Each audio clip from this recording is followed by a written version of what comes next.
Assalamualaikum warahmatullahi wabarakatuh. Alhamdulillah wassalatu wassalamu ala Rasulillah wa ala alihi wa sahbihi wa man wala. Amma ba'd. Ayyuhal ikhwah, a'azzani wa a'azzakumullah. Kita lanjutkan pembacaan kitab Al-Adabul Mufrad karya Imam Al-Bukhari. Berkata Imam Al-Bukhari rahimahullahu ta'ala, babun kun lil yatimi kal abir rahim. Jadilah engkau terhadap anak yatim seperti seorang ayah yang penyayang. Jadilah engkau di hadapan anak yatim seperti seorang ayah yang penyayang. Berkata Imam Al-Bukhari rahimahullah, haddatsana Amr ibnu Abbas qal haddatsana Abdurrahman qal haddatsana Sufyan an Abi Ishaq qal sami'tu Abdurrahman ibn Abza qal qala Dawud kun lil yatim kal abir rahim wa'lam annaka kama tazra'u kadzalika tahsud ma aqbahal faqra ba'dal ghina wa aktsaru min dzalik aw aqbahu min dzalik ad-dalalatu ba'dal huda wa idza wa'adta sahibaka fa'anjis lahu ma wa'adtahu fa in la taf'al yurithu bainaka wa bainahu adawah wa ta'awwadh billahi min sahibin in dzakarta lam yu'inka wa in nasita lam yudzakkirka.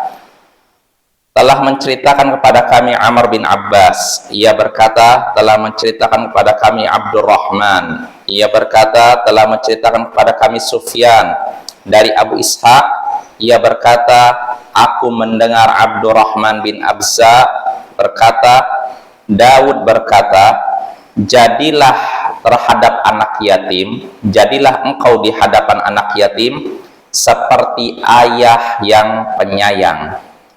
Ketahuilah, sebagaimana engkau menanam, demikian pula engkau akan menuai. Alangkah buruknya kemiskinan setelah kekayaan. Dan yang lebih banyak, lebih parah, dan lebih buruk dari itu, kesesatan. Alangkah buruknya kesesatan setelah petunjuk. Jika engkau berjanji kepada temanmu, maka tunaikanlah apa yang kau janjikan kepadanya. Jika engkau tidak melakukan demikian, niscaya itu akan menimbulkan permusuhan antara dirimu dengannya. Berlindunglah kepada Allah dari teman yang jika engkau ingat, dia tidak menolongmu, dan jika engkau lupa, dia tidak mengingatkanmu. Nah, ini hadisnya Bapak ya, dari Daud. Sini sepertinya Allah a'lam, mungkin maksudnya Nabi Daud ya. Di sini disebutkan, jadilah engkau di hadapan anak yatim seperti ayah yang penyayang.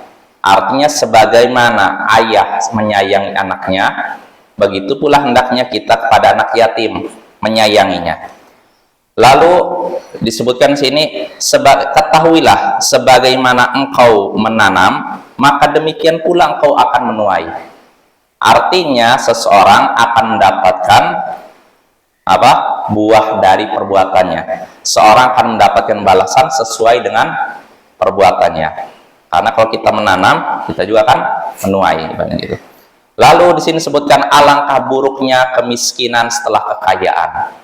Dan yang lebih parah dari itu, alangkah buruknya kesesatan setelah petunjuk.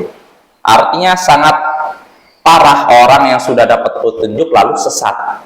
Gitu loh maksudnya. Lalu di sini disebutkan, kalau engkau berjanji kepada temanmu, maka tunaikanlah janjimu itu. Kenapa? Karena kalau tidak ditunaikan, maka akan timbullah permusuhan antara dirimu dengan temanmu. Lalu di sini dilanjutkan lagi, berlindunglah kepada Allah dari teman yang jika engkau ingat, dia tidak menolongmu. Jadi kalau engkau ingat kebaikan, tidak menolongmu untuk melakukan kebaikan. Wa in nasita lam yudzakkirhu, dan kalau engkau lupa, tidak ingat kebaikan, dia tidak mengingatkanmu. Kalau kita ingat, dia tidak nolong kita. Kalau kita tidak ingat, dia tidak mengingatkan kita. Nah, inilah makna hadis ini. Nah, dan dari hadis ini kita bisa mengambil beberapa pelajaran, beberapa faidah. Di antaranya pertama, anjuran untuk menyantuni anak yatim, berbuat baik kepada anak yatim. Sebab disebutkan dalam ayat tadi, jadilah engkau di hadapan anak yatim seperti apa? Seorang ayah yang penyayang. Ya, berarti kita dianjurkan untuk berbuat baik kepada anak yatim. Lalu faidah kedua yang bisa kita petik dari hadis ini, tercelaknya atau parahnya kemiskinan setelah kekayaan dan tercelaknya kesesatan setelah petunjuk. Artinya orang yang miskin setelah sebelumnya kaya ini tentu orang yang sangat menderita dibandingkan orang yang asalnya miskin. Orang udah kaya terus miskin, oh ini benar-benar menderita.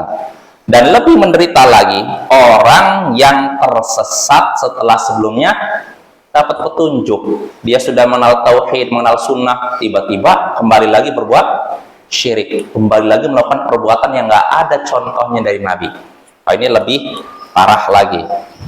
Lalu faedah berikutnya yang bisa kita petik dari hadis tadi, perintah atau anjuran untuk menunaikan janji. Kita diperintahkan untuk menunaikan janji. Karena siapa yang tidak menunaikan janji, disebutkan dalam hadis, kalau kita berjanji kepada seseorang lalu tidak menunaikan janji kita, maka akan timbul apa? Permusuhan antara kita dengan orang yang kita janjikan itu. Lalu faedah terakhir yang bisa kita petik dari hadis tadi, peringatan agar tidak mendekati atau mencari teman-teman yang buruk. Teman yang buruk apa? Kalau kita ingat akan kebaikan, tidak nolong kita. Dan kalau kita lupa akan kebaikan, tidak mengingatkan kita. Kalau kita ingat keburukan, nolong kita untuk melakukan keburukan. Nah, ini teman yang buruk ya. Kalau kita melakukan kebaikan, dihadang-hadang, dihalang-halangi. Tapi kalau melakukan kemaksiatan, didorong-dorong. Maka hati-hatilah dari teman-teman yang buruk, karena mereka akan menyeret kita ke neraka tanpa kita sadari. Wassallallahu ala nabiyyina Muhammadin wa ala alihi wa sahbihi ajma'in. Wa akhiru da'wana anil hamdulillahi rabbil alamin. Assalamualaikum warahmatullahi wabarakatuh.